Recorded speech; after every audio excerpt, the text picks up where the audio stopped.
Hello guys! Welcome to MJ Vlog. Magluluto kami ng balatong. Ayan, nagchichicharong kami ng baboy.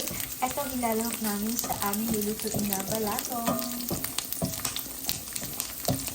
At ito guys yung balatong. Ito, inuboil na namin siya. Nilagay din namin yung kamatis at saka onion.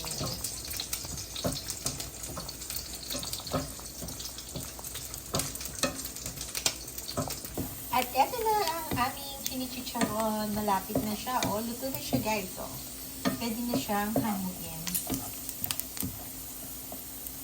At syempre guys, pag meron tayong munggo, magluluto ng munggo, hindi natin makalimutang maglagay ng talbos ng kamote. Ito rin yung nabili namin sa store. Normally, nilalagay namin sa spinach, pero we're out of spinach. So, ito na lang ang ilalagay namin. Ayan siya. Yay guys! Luto na ang aming balatong. So, it's time para ilagay ang aming chinicharon. Ayan.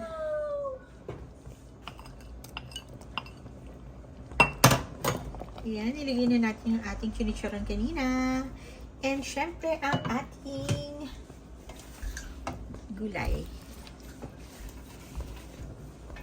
Masarap talaga ang balatong pag maraming gulay, guys. Ito talbos ng kamote. So, yan muna ang aming nilagay. Kasi walang spinach.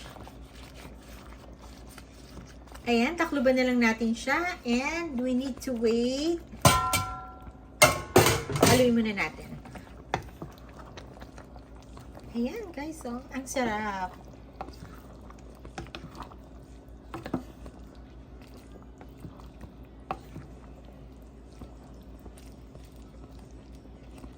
Few minutes lang to and luto na siya. Thank you guys for watching. Sa hindi pa nakakapag-subscribe sa channel ko, likes and subscribe my channel. Bye everyone. Thank you.